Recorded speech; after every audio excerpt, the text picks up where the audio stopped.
Sayang sekali Desta memakai celana jeans skinny hari ini dan kuncinya meluncur ke bagian terdalam di sakunya. Dia tidak bisa mengambil kunci itu cukup lama.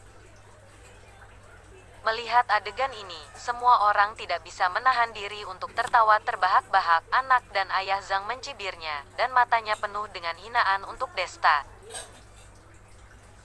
Di saat inilah, Dedi Zhang berjalan ke depan Desta, menurunkan dagunya dan berkata, "Kamu Desta ya?" "Iya aku, kamu siapa?" Tangan kiri Desta merogoh kuncinya, tangan kanannya diulurkan berniat untuk berjabat tangan dengan Dedi. Siapa juga yang menyangka ternyata Dedi tidak berniat sama sekali berjabat tangan. Dia menatap Desta dan tersenyum dingin. Hal ini membuat hawa di tempat itu langsung jadi canggung. "Aku adalah Dedi. Aku dengar Vina mencampakkanmu ya?" kata Dedi sambil tersenyum dan dengan wajah yang penuh percaya diri lalu memasukkan tangannya ke saku celananya. 3 tahun lalu, Dedi awalnya bisa mendapatkan Vina tapi pada akhirnya karena pria di depannya yang muncul tiba-tiba entah dari mana asalnya ini, mengambil kesempatan ini, dia pun jadi tidak berhasil. Jika bukan karena pernikahan ini yang diputuskan oleh nenek keluarga Chen, mungkin dia pasti sudah maju mendatangi rumah keluarga Chen dan meminta penjelasan. Akhirnya sekarang Vina sudah mencampakkan pria di depannya, tapi yang tidak disangka dia lagi-lagi dengan tidak malunya dan bermuka tebal menggait Vero. Apalagi Vero lebih cantik daripada Vina. Desta baginya hanyalah pria biasa yang tidak punya apa-apa tapi mau memangsa wanita cantik. "Tidak, kamu salah paham. Vina sudah berduaan dan bersama dengan pria lain ketika masih dalam masa perjanjian pernikahan kami yang masih berlaku. Dia tidak menjaga etika seorang wanita jadi aku yang mencampakkannya." Desta berpikir sejenak. Dia pun memutuskan harus menjelaskan semua ini sejelas-jelasnya. Bukan karena melindungi nama baiknya tapi karena kedepannya dia akan menikah dengan Vero.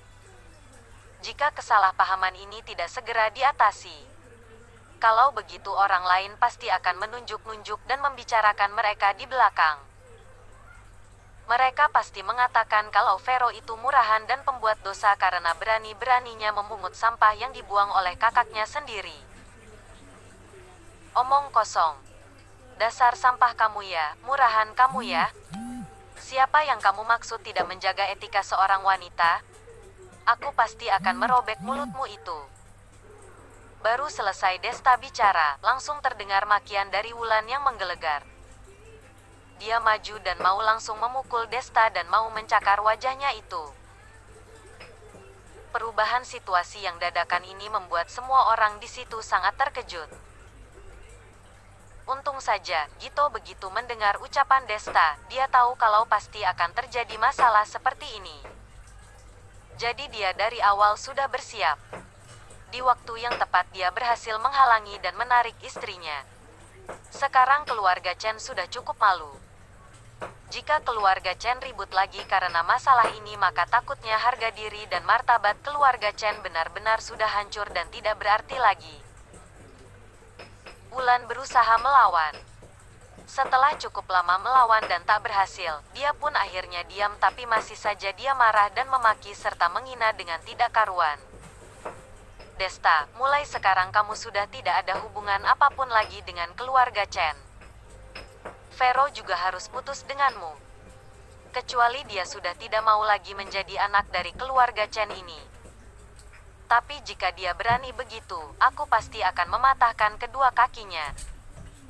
Aku sudah begitu susah payah membesarkannya, apa untuk memberikan keuntungan untuk orang lain apa? Aku hanya mengatakan yang sebenarnya saja. Apa yang dilakukan oleh Vina ketika masih dalam masa perjanjian pernikahan, sepertinya semua orang di sini juga tahu dan melihatnya sendiri dengan mata kalian. Kamu tidak mengakui pun itu tidak berguna kan?" Desta juga sangat marah. Dia hanya mengatakan kenyataan yang sebenarnya. Apa Wulan perlu sampai semarah itu? Apalagi mengancam Vero lagi untuk harus putus dengannya. Bukankah itu berarti sia-sia saja apa yang dilakukannya seharian ini? Lalu, semua teman yang ada di sana melihat keributan ini pun mulai bergumam sendiri. Daerah Sanbaku begitu luas dan hampir semua anak dari mereka juga bersekolah di kampus yang sama. Vina yang berpacaran dengan mesra ketika masih terikat perjanjian pernikahan dengan Desta. Hal ini banyak sekali didengar oleh yang lain. Siapa juga yang menyuruh Vina beraninya jalan-jalan dan berbelanja secara terbuka dan tidak pernah merahasiakan hubungan mereka. Vina seolah ingin sekali terus menempel dan bersama dengan Andre. Jadi tentu saja hal ini dilihat oleh orang-orang yang tidak asing dengan mereka. Seketika itu juga, mata semua orang yang tajam terfokus pada Wulan. Wulan kesal dan hampir pingsan rasanya. Dia menggertakkan giginya lalu berteriak dengan emosinya, "Ayo, sekarang juga kita pulang. Aku hari ini tidak mau berurusan dengan sampah ini, lain kali jika bertemu dengannya lagi, aku akan merobek mulutnya itu. Kamu juga begitu, ayo pulang bersamaku. Kedepannya tidak boleh dekat dan bersamanya lagi, kalau tidak aku akan mematahkan kakimu," kata Wulan dengan kejam dan galaknya kepada Vero. Vero terkejut dan tidak tahu harus berbuat apa. Dia tidak menyangka masalah ini bisa berubah jadi seperti ini. Tepat ketika Vero tidak tahu harus berbuat apa, Wulan maju dan menariknya. Desta mengerutkan kening dan langsung menarik tangan Wulan dari tangan Vero sambil berkata dengan suara yang sedingin es, "Bicara baik-baik jika ada yang harus dibicarakan. Jangan bermain kasar seperti ini.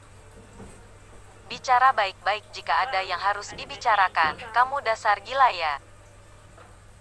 Wulan tersenyum dengan marah, menunjuk ke arah Desta dan memarahinya, "Kamu pemuda tengik yang hidup tidak punya siapa-siapa tapi berani-beraninya kamu menepis tanganku. Jika bukan karena keluarga Chen kami yang membiayaimu selama 3 tahun ini, mungkin kamu sedua mati kelaparan di jalanan. Sekarang bagus sekali kamu masih punya muka untuk menghina putriku tidak menjaga etika seorang wanita. Apa kamu merasa kamu layak apa untuknya menjaga etika wanita karena bersamamu? Kamu itu siapa? Tidak punya uang, tidak punya kekuasaan, tidak punya jabatan. Membelikan sebuah ponsel untuk putriku saja sampai harus mengumpulkan uang 1 bulan dengan bekerja sebagai pengantar makanan. Menurutmu, apa yang membuatmu sampai layak untuk bersanding dengan putriku Ada lagi, pria miskin pun tidak apalah. Kamu boleh saja miskin tapi masih punya harga diri dong. Miskin tapi bermartabat. Dengan begitu, mungkin aku masih mau melihatmu. Kamu menyukai Vero, mungkin saja karena aku merasa bersalah memperlakukanmu dengan buruk selama 3 tahun ini jadinya aku setuju dan merestui kalian bersama. Tapi apa yang kamu lakukan ini? Menipu perasaan Vero. Menggunakan posisi Vero sebagai penanggung jawab proyek untuk menipu uangnya dan mengambil seluruh harta kekayaan hasil kerja keras keluarga Chen dengan mengundang artis untuk menyanyi. Membeli 2 mobil Audi. Apa kamu mau merogoh seluruh kekayaan keluarga Chen sampai kosong oblong ya? Lalu apa kamu mau membalas kami? Setiap bulan mengatakan satu kalimat, dia juga sambil mendorong Desta dengan keras.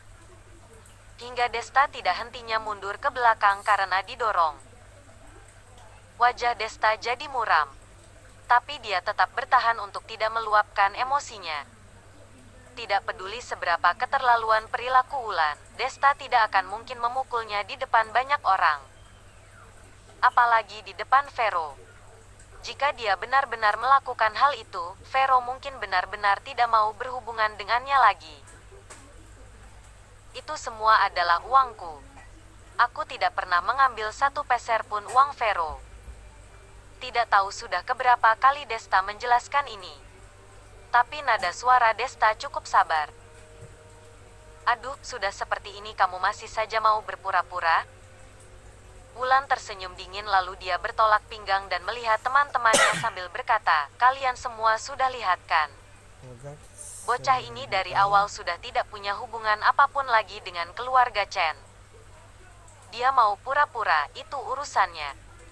Kami tidak mau bertanggung jawab atas apa yang dia lakukan. Dia bilang dia punya rumah di Eling Bening, apa terus berarti dia punya gitu? Kalian ingin melihat rumah itu, kalau begitu suruh dia menunjukkan. Kami sama sekali tidak peduli. Kriek, selamat datang Tuan Desta, air hangat telah disiapkan di dalam bathtub untuk Anda. Anda bisa berendam air hangat merilekskan tubuh dan suasana hati Anda. Juga sudah disiapkan serial TV yang Anda suka. Silahkan Anda beristirahat dengan baik. Jika perlu apapun, Anda bisa langsung bicara dan memerintahkannya kepada Jarvis. Tiba-tiba terdengar suara wanita seperti robot yang begitu jernih. Semua orang di sana sangat terkejut mendengar itu. Wulan hanya melihat ada sebuah remote control yang entah sejak kapan sudah ada di tangan Desta. Dia menekan dengan ringan remote itu ke arah villa pusat. Semua lampu di villa itu tiba-tiba menyala dan pintu terbuka lebar di waktu bersamaan. Suara mesin wanita yang jernih itu berasal dari dalam villa. Ini, kepala pelayan artificial intelligence, kata seseorang yang sudah pernah mencoba mencari tahu mengenai villa pusat di Eling Bening ini dengan suara bergetar dan ekspresi sangat terkejut. Salah satu hal yang paling dipuji di villa pusat ini adalah seluruh villa ini dikelola dan dilayani oleh kepala pelayan artificial intelligence. Butuh apapun juga maka cukup dengan bicara saja, kepala pelayan artificial intelligence akan langsung menanganinya.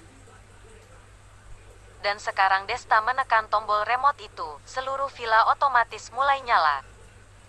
Apakah dia benar-benar pemilik villa ini? Pada saat ini, wajah semua orang dipenuhi dengan keheranan dan ketidakpercayaan. Wulan membuka mulutnya lebar-lebar bahkan seolah napasnya berhenti. Bola matanya melotot seolah mau keluar. Tidak berani percaya dengan semua yang dilihatnya di depannya ini.